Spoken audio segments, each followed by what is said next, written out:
My children had reserved a family dinner at the most exclusive restaurant in Grand City, but when I arrived, there was no seat reserved for me. My daughter-in-law, Goldie, smiled scornfully and suggested that perhaps a cheaper restaurant would be better for me. I began to laugh. A laugh that welled up from the depths of my wounded soul. Everyone stared at me as if I had lost my mind. Then I walked over to the owner and asked him for the best table he had. His eyes lit up when he saw me. Albert, my trusted partner of 15 years, immediately came over. My children didn't know that this elegant restaurant where I had just been humiliated belonged to me, that every dish served, every glass of wine they drank, every dollar they spent, flowed directly into my bank account. I am Faye, 69 years old, and I had just discovered the true colors of the children for whom I had sacrificed my entire life. I became a widow at 30 and had 3 small children, Doyle, Chester, and my little May, who died from pneumonia because I couldn't afford a private hospital. From that day on, I swore to myself that my children would never want for anything. I worked as a housekeeper for 40 years. For years, I washed, ironed, and cleaned other people's homes, while my hands became chapped and raw, and my back bent with strain. For 40 years, I woke up at 5 a.m. to make them breakfast before I left for work. While other mothers took their children to the park, I cleaned other people's bathrooms. While they enjoyed family vacations, I worked extra shifts on weekends to pay for their school trips. I financed their education at private universities. Doyle studied business administration, Chester engineering. I bought them their first cars, gave them down payments for their apartments, and paid for their lavish weddings. I gave them the life I never had. The life I dreamed of but sacrificed for them. Doyle graduated and got a job at a major financial institution. He married Goldie, a cold woman who saw me as a threat from day one, as if I were trying to take something she considered hers. Chester followed in his brother's footsteps. He was always weaker, always needing someone to make decisions for him. 6 months ago, I retired. Officially, that is, because in truth, for 15 years, I haven't just been dependent on my housekeeper's salary. But they don't know that. Nobody knows it. I prefer them to think of me as a poor, dependent old woman. It's better to know people's true colors when they think you have nothing to offer them. Goldie called me last Tuesday with that sweet, saccharine voice she uses when she needs something. Faye, dear mother-in-law, we're organizing a family dinner to celebrate Doyle's promotion at the bank. It will be on the terrace. You know the place. Saturday at 8 o'clock. Of course, I knew it better than she could imagine. I arrived on time as always in my best clothes, which to them were still the clothes of a housekeeper. I walked to the table where everyone was seated, Doyle, Goldie, Chester, and his girlfriend Bertie. 5 chairs were occupied, none were free. Excuse me, I said, I think a chair is missing. Doyle looked up from his wineglass and stared at me with that expression I knew all too well, that mix of annoyance and embarrassment that always appeared when I was in the presence of his friends or colleagues. Mom, he said, we thought it might be better if you ate somewhere else. This restaurant is quite exclusive. We don't want you to feel uncomfortable. Goldie nodded with a smile that didn't reach her eyes. Exactly, Faye, perhaps a cheaper place would be better for you, something more appropriate for your situation. The words hit me like a slap. Chester said nothing, he just looked away. Coward, as always. Bertie seemed uneasy, but she didn't dare contradict Goldie. The other guests lowered their heads in shame at the spectacle I presented. Then I began to laugh, softly at first, then louder and deeper, until the entire restaurant fell silent and looked at me. Doyle watched me with a mixture of confusion and panic, as if he had suddenly realized that something was terribly wrong. Goldie frowned in annoyance because her plan to humiliate me wasn't going as expected. I walked slowly to the reception, where Albert awaited me with that professional smile I knew so well. Excuse me, I said loudly so everyone could hear me. I'd like the main table, standing in the center of the dining room. Albert nodded immediately. Of course, Ms. Faye, your usual table is set. The silence that followed was deafening. I saw Doyle's eyes widen, Goldie suddenly go pale, and Chester drop his fork to the floor. For what they didn't know, what they had never asked, was that Faye the housekeeper had secrets that could shatter their world of lies and pretense. 15 years ago, while they were busy building their perfect lives with the money I gave them, I began to invest my savings, not just in anything, but back then in real estate, in businesses, in places like the Terrace, the exclusive restaurant where I had just been told I didn't belong. But let's save that for later. First, you need to understand who these people I call my children truly are. Doyle, my firstborn, whom I held in my arms during feverish nights when I couldn't afford a private doctor, is the same man who now wears $2,000 suits and is ashamed to introduce me to his colleagues at the bank. Goldie, his wife, comes from a middle-class family who always considered themselves better than others. When she married Doyle, she thought she had won the lottery, a successful man with a good job and real estate. What she didn't know was that Doyle got everything he had from his mother, a housekeeper. I paid the down payment for his apartment. I bought him his first car. I financed his honeymoon in the Caribbean. Chester, my baby, the most sensitive one, who cried when I came home late from work. Now he's a 35-year-old man who can't make a decision without first asking his older brother. His girlfriend Bertie is a sweet girl but weak. She doesn't have the personality to stand up to Goldie when Goldie decides to humiliate her mother-in-law. 4 years, I was the perfect grandmother for their future children. The one who would babysit for free, who would cook on Sundays, who would always be there when they needed me. But now that I'm retired, now that, in their opinion, I no longer earn money, I've become a burden, a disgrace to be hidden. Last week, Doyle visited me at my apartment. "Mom," he said, "Goldie and I have been talking. We think it would be better if you moved to a smaller, cheaper apartment. We could help you find a good assisted living facility that's not too expensive." An assisted living facility. After 40 years of sacrifice, after giving them everything I had and didn't have, they wanted to put me in a retirement home to live their lives without the burden of a mother who was no longer useful to them. Chester agreed. "Of course, it's for the best, Mom. You'll be surrounded by people your age. You'll have activities. You won't be alone in this big apartment." What he didn't say was that my apartment, which they considered too big for me, was the same one where I had raised them. The same one where I had spent sleepless nights when they had fevers. The same one where I had cried silently so they wouldn't hear me after 16 hours of work. That evening, after they left, I sat in my kitchen and made a decision. If they wanted to treat me like a stranger, as if I hadn't sacrificed my whole life for them, then it was time for them to meet the real Faye, not the subservient housekeeper they had taken for granted for decades, but the woman who had secretly built an empire while they thought she was a poor, helpless old woman. Because, you see, my dear children, while you spent the money I gave you, I invested the rest. While you built a life of pretense, I built my future. And that future included owning several businesses in the city, including the very restaurant where I had just been humiliated. The look on Doyle's face as Albert personally escorted me to the main table. I'll never forget it. His eyes darted frantically between the manager and me, as if trying to solve an unsolvable puzzle. Goldie had completely lost her arrogant smile and now looked at me with a mixture of confusion and growing fear.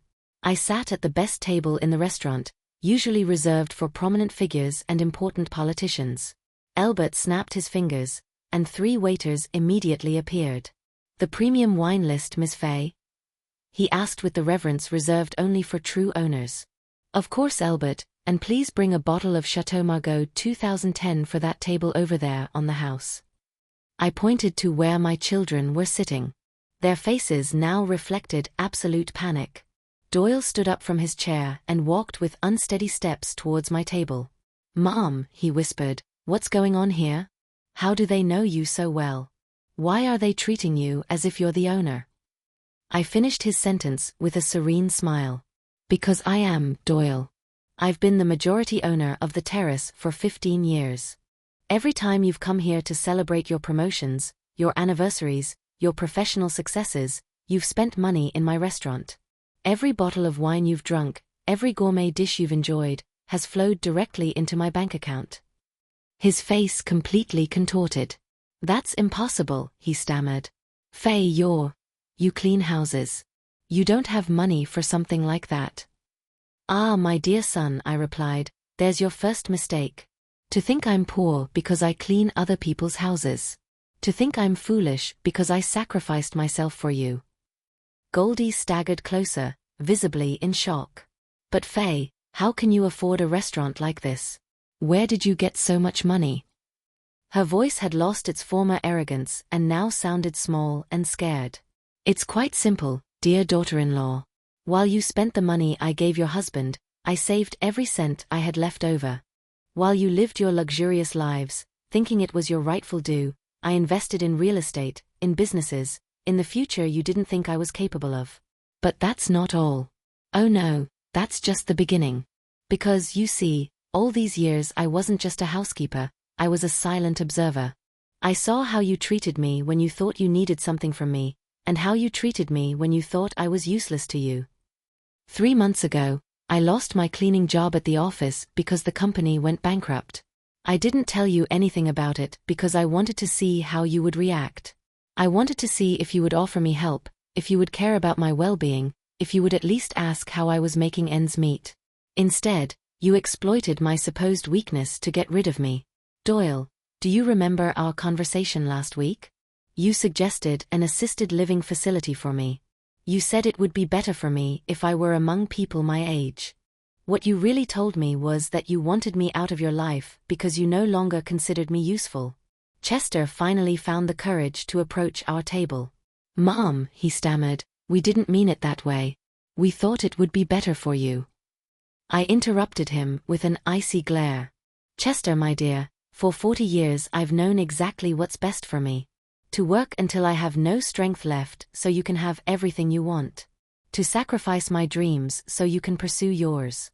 But apparently, I've suddenly become too senile to know what's good for me when it comes to my own life. Albert discreetly approached my ear. Miss Faye, there are journalists at the entrance. Apparently, someone leaked that you're here. Perfect, I whispered back. Let them in. It's time the whole city knew who Faye the housekeeper really is. Goldie's eyes filled with tears of pure panic. Faye, please, she pleaded, don't make this public. Doyle could lose his job at the bank if the newspapers find out. What? Goldie, who publicly humiliated her mother, who tried to throw her out of a restaurant that belonged to her, who treated her like a beggar after financing all her education and lifestyle. But don't worry, dear daughter-in-law, this is just the beginning, because the terrace isn't my only investment. I have other businesses, other properties, other surprises you can't even imagine.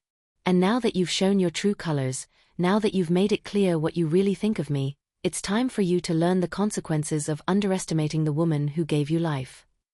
The journalists stormed into the restaurant like an avalanche.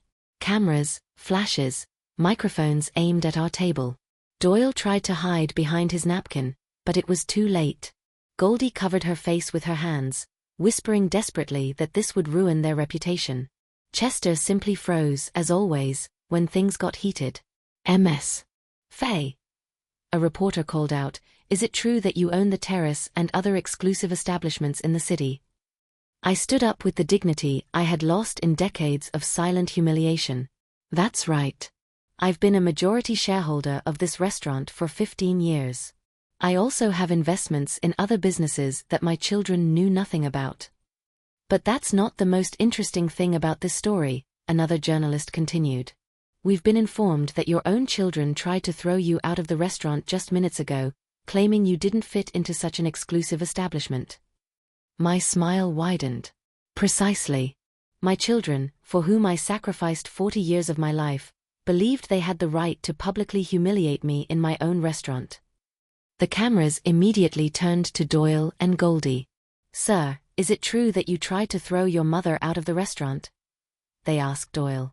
His face was completely red, a mixture of shame and fear. We didn't know anything about this. It was a misunderstanding. It was no misunderstanding, I interrupted him in a clear and firm voice. It was a calculated humiliation. I was told to find a cheaper place, one more appropriate for my situation. I was even suggested a fast food chain as an alternative, one that better suited my social standing. All this happened in front of the other guests, to maximize my shame. The indignation of the journalists was palpable. One of them turned directly to Goldie. Ma'am, what do you have to say about suggesting your mother-in-law, who apparently financed your family's lifestyle, eat at a fast food chain instead of joining you for a family dinner? Goldie stammered unintelligibly. That wasn't our intention. We thought she would feel more comfortable there. Her words sounded pathetic even to herself. I had seen her use this tactic of emotional manipulation on me for years, but in front of the cameras, she was exposed for what she truly was, a cruel and calculating woman. But wait, there's more, I said to the reporters. A week ago, these same children who publicly humiliated me today came to my home and suggested I move into an assisted living facility. In their opinion, it would be better for me to live among people my age, rather than alone in an apartment that is far too large for a retired housekeeper. The cameras perfectly captured the look of horror on Chester's face. "Mom, please," he pleaded, "don't say that on TV. They'll think we're monsters." "They are," I replied without hesitation. "That's exactly what they are. Monsters I created without realizing it, by giving them everything without teaching them the value of hard work and sacrifice." Ms. Faye, an experienced journalist, asked, "How long have you been planning this revelation?" The question brought a bitter smile to my face. I didn't plan this. For years, I kept my investments a secret because I wanted to protect my children from envy and the problems that money can bring. I wanted them to build their lives on their own merits, not on my wealth. But when I lost my job 3 months ago and didn't tell them, when I saw how they reacted, believing I was in a vulnerable position, when I saw that their first reaction was to get rid of me instead of offering support, I realized that I had raised 2 strangers. 2 people who only valued me for what I could give them, not for who I was. Doyle tried to approach me, probably to mitigate the damage, but Elbert discreetly stepped between us. The manager had worked with me long enough to understand that this confrontation had been brewing for years and that I wouldn't let anyone interrupt it. "Ma'am, a question for Goldie," another reporter called out. "Did you know your mother-in-law had these properties and investments? Why do you think she never told you?" Goldie looked helplessly at Doyle, but he was too busy trying to avoid the cameras. We always thought Faye was just a housekeeper. She never told us she had money." "Exactly," I confirmed. "I never told them because I wanted to see who they truly are when they believe I have nothing to offer them. And now I know. Now I know that the filial love I believed I had was in reality economic dependency disguised as affection." A young journalist raised his microphone. "Miss Faye, what will happen to your family relationships now?" My answer was clear and unambiguous. There is no family relationship left to salvage. They made their decision when they chose to publicly humiliate me. I am now making my decision. From this moment on, Doyle and Chester are no longer my children, and Goldie is no longer part of my family. A dead silence followed. The cameras perfectly captured the moment 2 grown men realized that they had not only lost their mother but also the secret financial support that had secured their lives for decades. The news spread like wildfire within hours. Videos of the confrontation at the restaurant circulated on all social media platforms with titles like "Housekeeper Turns Millionaire After Children Humiliate Her" and "The Perfect Revenge of a Betrayed Mother." The comments were merciless towards Doyle and Goldie. People were outraged by the cruelty towards a mother who had sacrificed everything for her children. The next day, Doyle received a call from his boss at the bank. The institution could not afford to have employees involved in public scandals concerning family mistreatment. His image was completely destroyed, and his position at the bank untenable. He was suspended indefinitely while his future with the company was reviewed. Goldie faced even worse consequences. Her high-ranking social circle completely shunned her. The wives of Doyle's colleagues, who had once invited her to their lunches and exclusive charity events, now avoided her like a pariah. Her tennis club membership was cancelled, and her name removed from the guest lists of the city's most important charity galas. Meanwhile, I resided in the most luxurious hotel in Grand City, where years ago I had worked as a maid. Now I occupied the presidential suite, looking out from the 30th floor over the city and planning my next steps with the cold precision of a military strategist. Chester desperately tried to call me. His voicemails were pathetic. "Mom, please forgive us. We didn't know what we were doing. We can fix this. We're family." But a family doesn't publicly humiliate. A family doesn't give up on you when they think you're no longer useful. A family doesn't suggest assisted living facilities as a solution to their own shame. My lawyer, Homer, arrived at the hotel on Tuesday morning with a satisfied smile. "Faye," he told me, "I've reviewed all the documents you requested. Indeed, both Doyle and Chester are listed as beneficiaries of several of your investments and properties. The apartment where Doyle lives, the car he drives, even his savings account is automatically replenished monthly by you." They knew nothing of this. "Perfect," I replied. "I want you to immediately stop all these allowances so that they can stand on their own 2 feet, as independent adults they claim to be." Homer nodded distinctly, clearly enjoying the case. "I've also examined their personal finances. Without your secret allowances, Doyle cannot maintain his lifestyle for even 3 months. The apartment he lives in is in your name. Technically, he's just a tenant without a lease." That same afternoon, Goldie appeared at the hotel, asking to speak. I received her in the lobby so she couldn't make a dramatic scene. "Faye, please," she pleaded with tears in her eyes. "You have to understand our situation. Doyle will lose his job. We'll have nowhere to live if you take away the apartment. We have debts, obligations." "How interesting," I replied icily.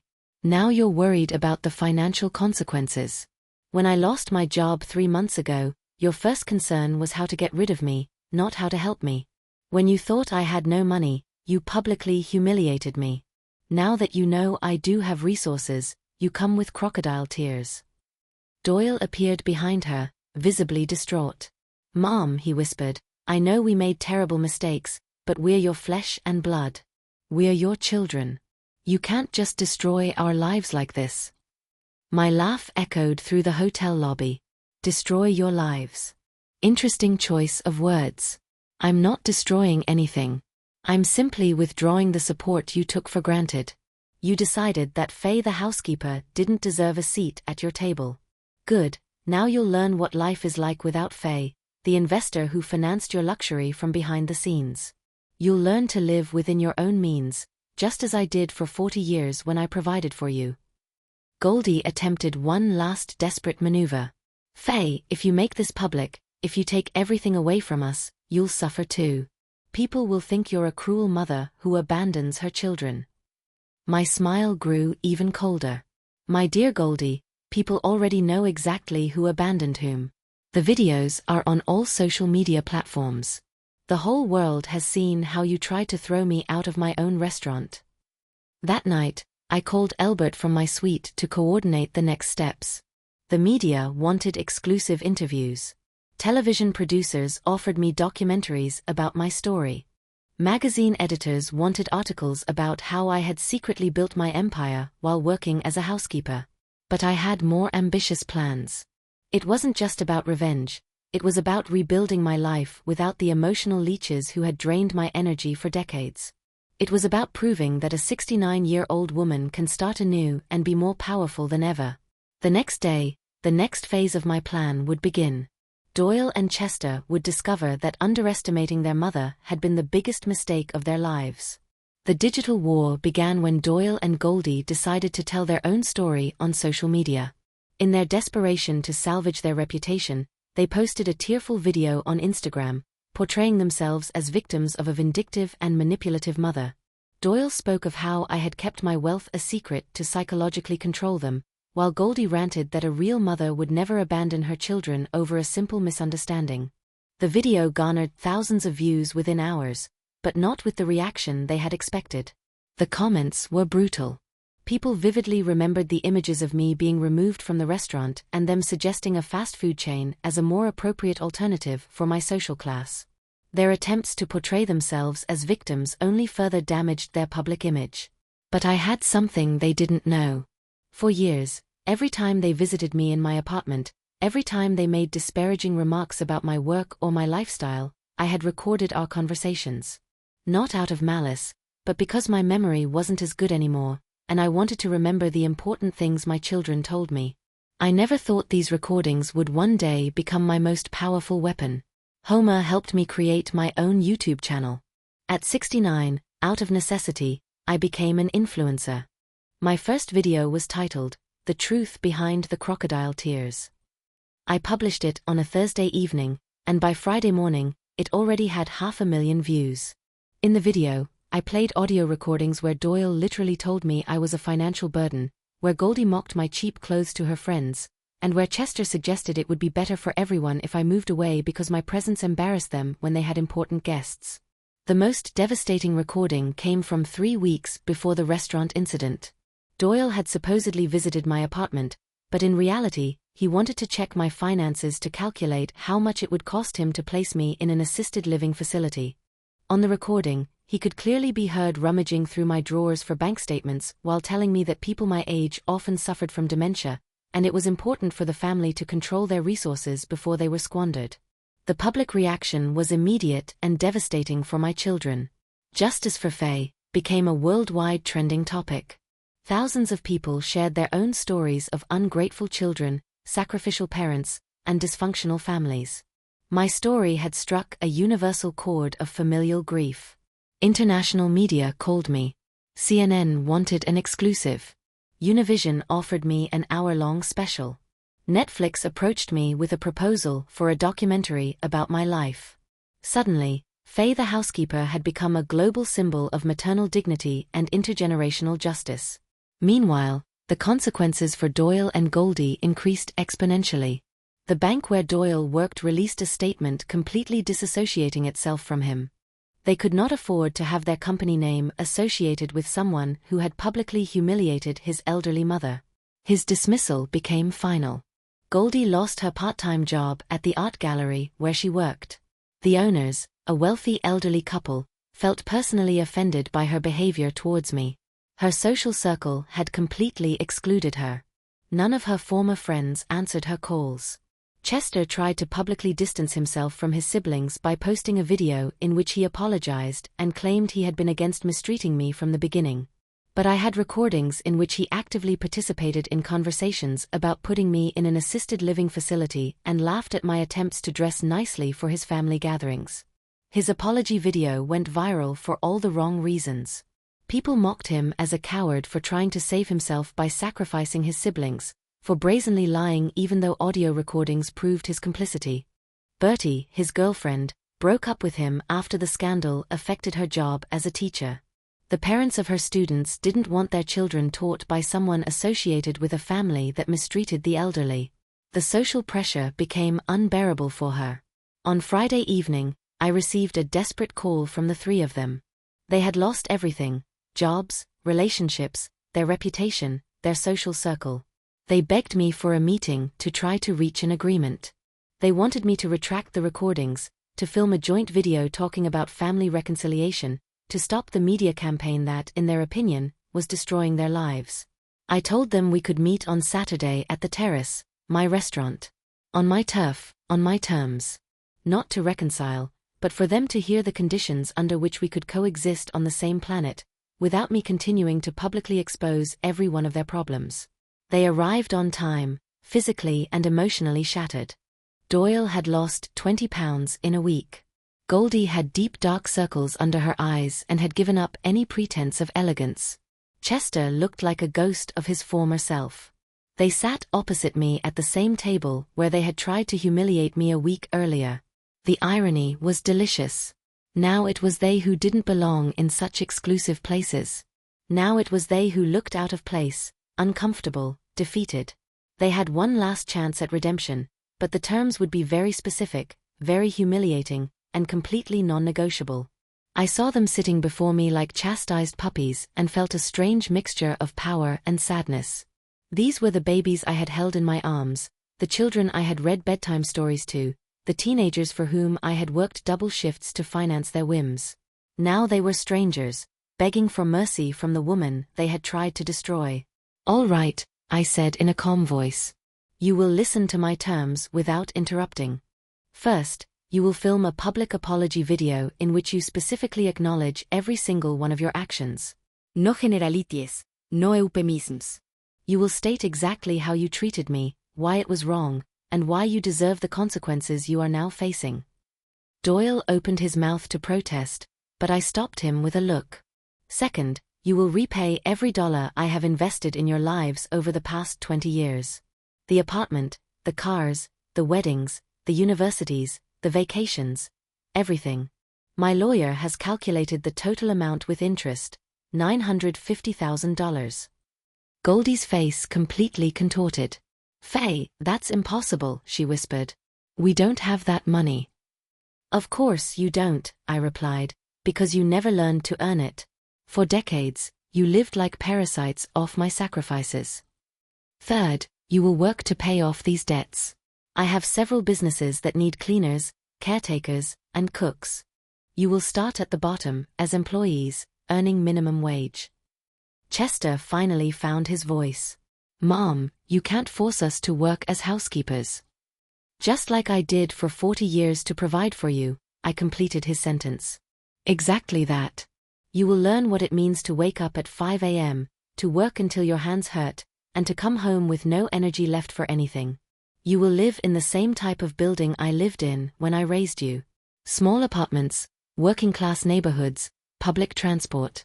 You will experience exactly the living conditions I had while you enjoyed the luxury I paid for with my sweat.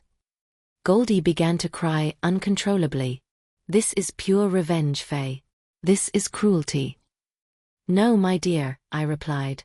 This is justice. Revenge would have been to leave you on the street, with no chance of making amends. I am giving you the opportunity to earn my forgiveness, but you will have to learn the hard way. Fifth, you will attend mandatory family therapy. Not to reconcile us immediately, but so you understand the depth of the damage you have caused. Sixth, you will perform social work in assisted living facilities. You will care for people my age who have been abandoned by their families, so you fully understand what they almost did to me. Doyle tried to negotiate. Mom, be reasonable. We can't meet all these conditions. This is too extreme. My laughter echoed through the entire restaurant. What was extreme was suggesting a fast food chain when I came to dinner with my family. What was extreme was trying to put me in an assisted living facility without consultation. What was extreme was publicly humiliating me in my own restaurant. Seventh, I continued relentlessly, you will sign legal documents renouncing all rights to my assets when I die. You will not inherit a single dollar. My estate will go to charities that truly help working mothers and abandoned elderly people. Absolute silence followed. The three looked at each other, wondering if they still had a chance. They were right to be afraid. Without my secret financial support, without jobs, without a social circle, they faced total ruin. If any of you try to manipulate this situation, leak information to the media to portray yourselves as victims, or violate any of these conditions, I will release the remaining recordings. And believe me, there's enough material to destroy any chance of public rehabilitation you might have. Goldie looked up with desperate eyes. How long do we have to endure all this? Until I believe you have learned your lesson, I replied. It could be months, it could be years. It's up to you to prove to me that you have truly changed. Not just that you're feigning remorse out of desperation. Ninth, you will move this week. Homer has already prepared the leases for your new apartments. They are modest but respectable apartments, similar to those I lived in when you were children. You will learn to live on a tight budget and appreciate every dollar you earn. 10th and finally, you will work 6 days a week in my businesses under the supervision of managers who report directly to me. You will receive no special treatment just because you are my children. In fact, you will be evaluated more strictly than any other employee. Chester asked with a broken voice, and if we fulfill all this, will you truly forgive us? Can we be a family again? I looked at him steadily before answering. I don't know, Chester. Forgiveness cannot be guaranteed. It is earned day by day through consistent action, through genuine humility, through profound character changes. You destroyed something that took decades to build. Rebuilding it, if that's even possible, will take a very long time. Doyle asked what everyone was thinking. And if we refuse to accept these conditions? My smile was icy. Then I will continue the media campaign. I will release the rest of the recordings, the videos where you mock my clothes, my attempts to fit into your social world, and how you wanted to get rid of me. Believe me, you have enough material to keep this scandal alive for years. The three looked at each other again. They had no choice, and they knew it. Either they accepted my terms, or they would face total ruin without any chance of redemption. After 2 hours of tense silence, Doyle was the first to speak. "We accept," he murmured with a broken voice. "We accept all your conditions." Goldie and Chester felt defeated. They had no alternative, and they knew it. It was either this or ruin, total and without any chance of salvation. Homer, who had been waiting at a nearby table, came over with the prepared contracts. Every clause was detailed, every condition legally precise. There was no room for misunderstanding or later manipulation. With trembling hands, they signed, sealing their fate for the next few years. On Monday morning, their new lives began. Doyle was assigned to the cleaning crew of a corporate headquarters.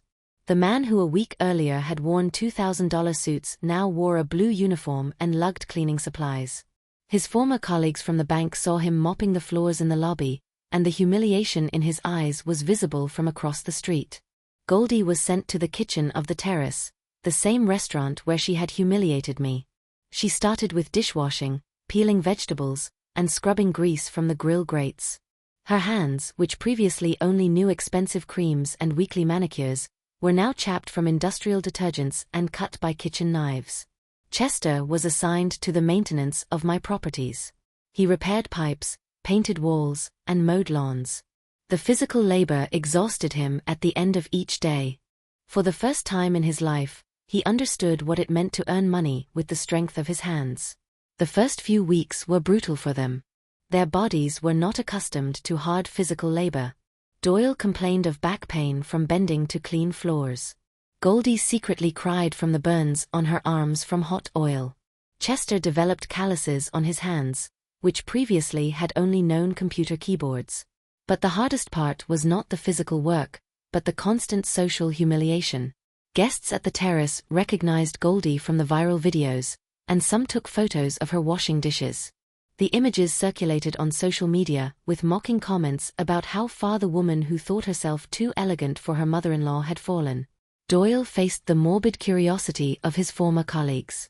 Some only came by to watch him clean, to confirm that the successful bank manager was now indeed working as a janitor.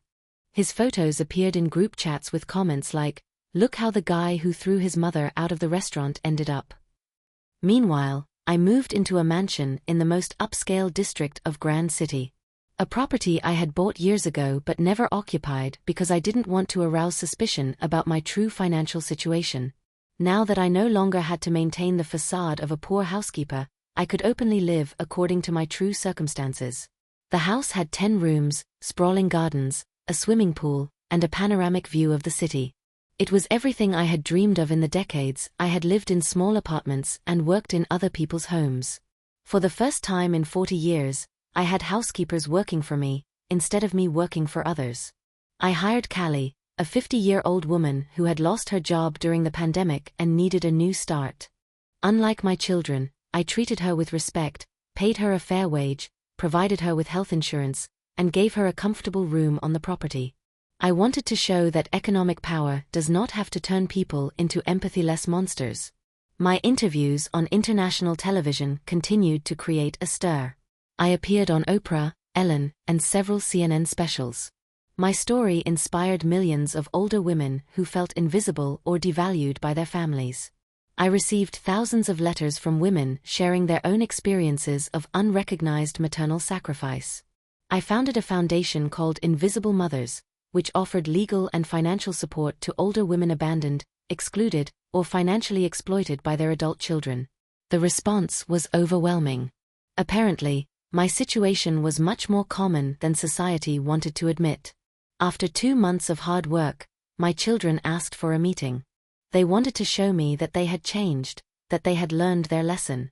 I received them in my new house, in the living room overlooking the garden. It was important for me that they saw the contrast between my new affluent life and the modest circumstances in which they now lived. They arrived tired, with chapped hands, dirty work clothes, and a humility I had never seen in them before.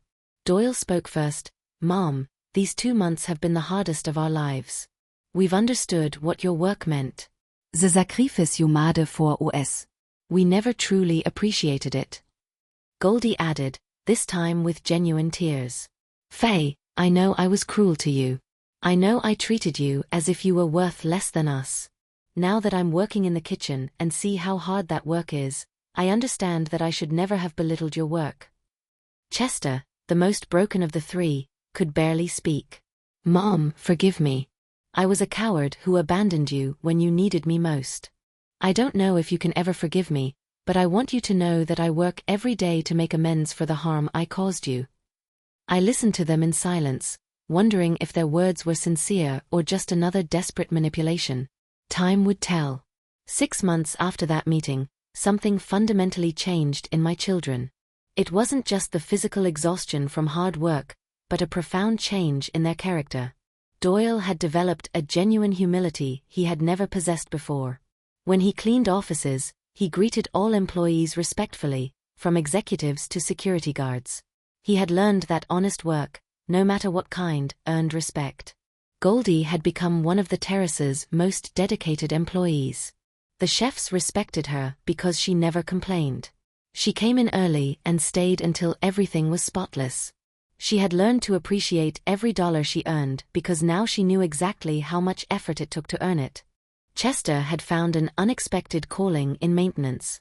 He discovered craftsmanship he had never developed and genuine satisfaction in fixing broken things. His colleagues respected him because, despite his university education, he didn't consider himself superior. However, the most significant change occurred when they began their volunteer work in assisted living facilities. The sight of people their age, abandoned by their families, held up a painful mirror, showing them what they had almost done to me. Doyle told me with tears in his eyes, about a 70-year-old man, Roscoe, who waited for visits that never came, about an older resident, Mrs. Higgins, who kept photos of children who hadn't called her in years. One Sunday afternoon, I received an unexpected call from the director of the assisted living facility where they volunteered. "Miss Faye," she said, "I have to tell you something extraordinary. Your children have informally adopted several of our residents. Doyle comes on weekends to play chess with Roscoe, who hasn't had a visitor in 3 years. Goldie teaches cooking to Mrs. Higgins, who had been very depressed. Chester takes care of residents' personal affairs without being asked." This information moved me more than I had expected. It wasn't a show to impress me because they thought I wouldn't find out. It was a real change born from their direct experience with the neglect of the elderly. 8 months after the restaurant incident, I decided to do something I hadn't planned. I invited them to dinner at my new house. Not at the terrace, not on neutral ground, but in my home. When they arrived, I immediately noticed how physically they had changed. They were thinner but stronger. Their skin was tanned from outdoor work, their hands calloused but sure.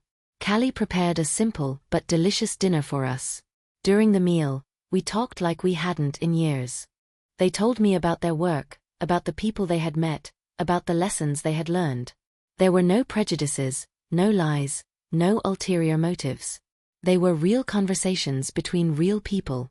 Doyle asked for my forgiveness again, but this time it was different. "Mom," he said, "I'm not asking for your forgiveness because I need your money or because I want my old life back. I'm asking for your forgiveness because I finally understand the harm I caused you.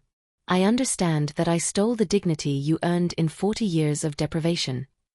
Goldie added something that surprised me. "Faye, I've been thinking about changing careers. I want to train as a chef. Working in the kitchen of your restaurant has shown me a passion I didn't know I had. I no longer want to be the superficial woman I used to be." Chester was the most honest of them all. "Mom, I know I'll probably never fully regain your trust, but I want you to know that these past months have been the first in my adult life that I'm proud of myself. Honest work has given me a sense of self-worth that I never had when I lived off your money." At the end of the dinner, I made a decision I had been contemplating for weeks.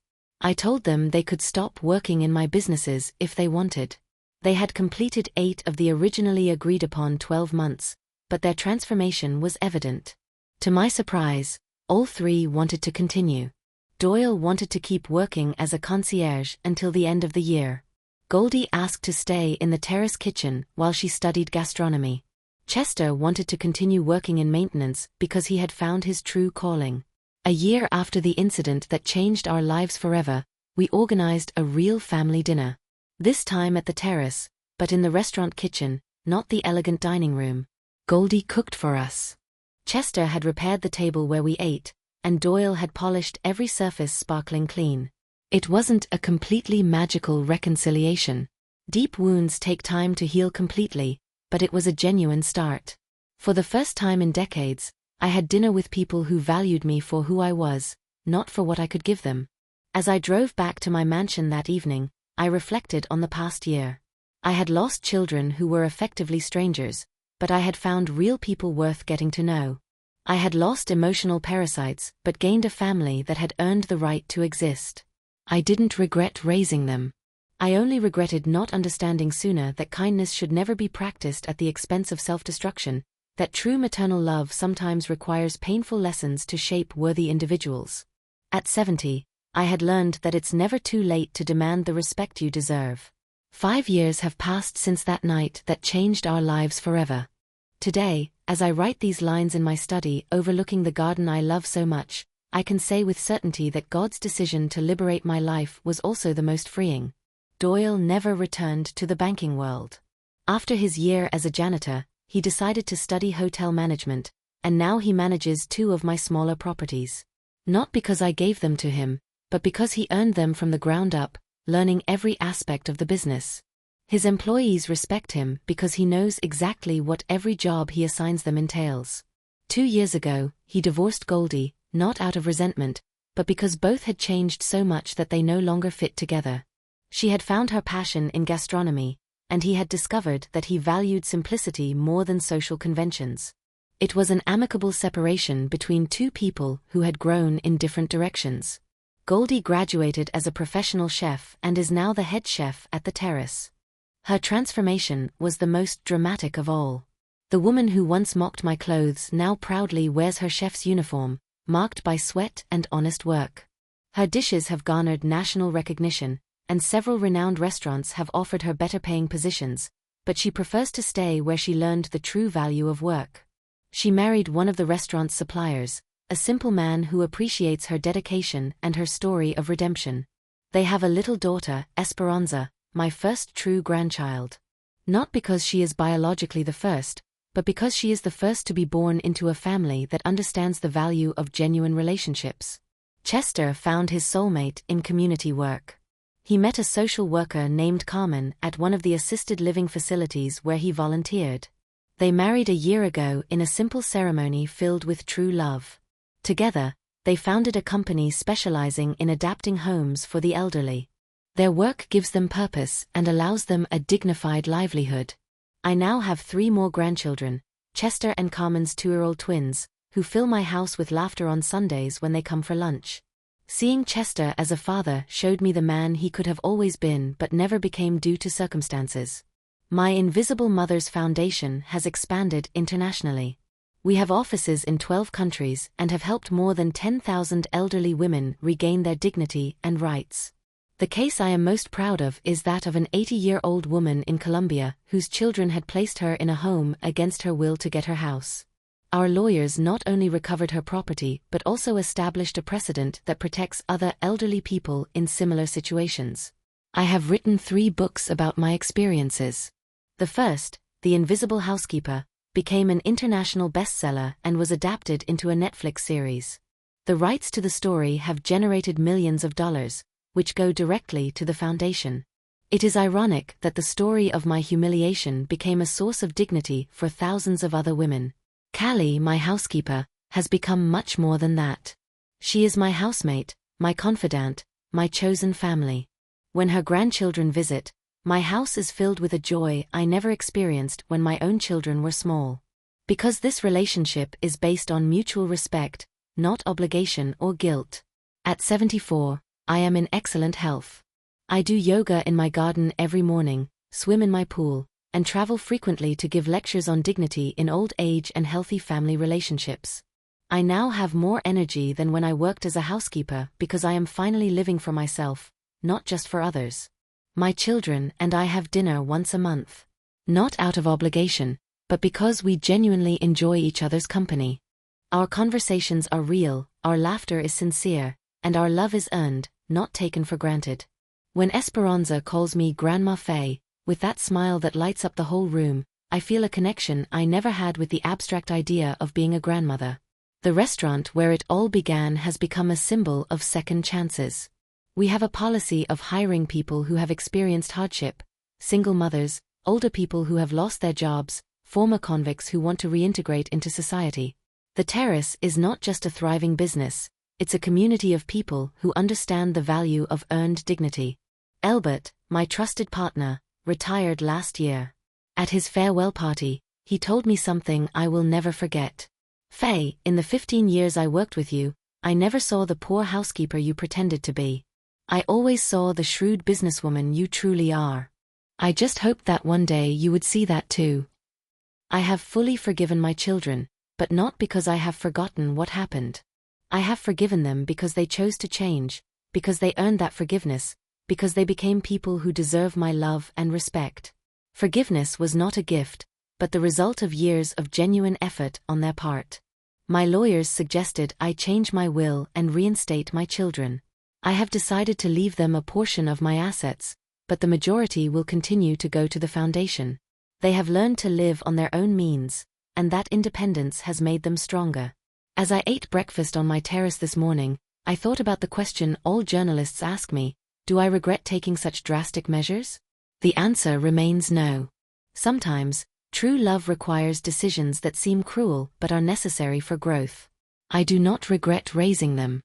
I only regret not understanding sooner that kindness must never be exercised at the expense of self-destruction, that respect is not automatically given just because you are a mother.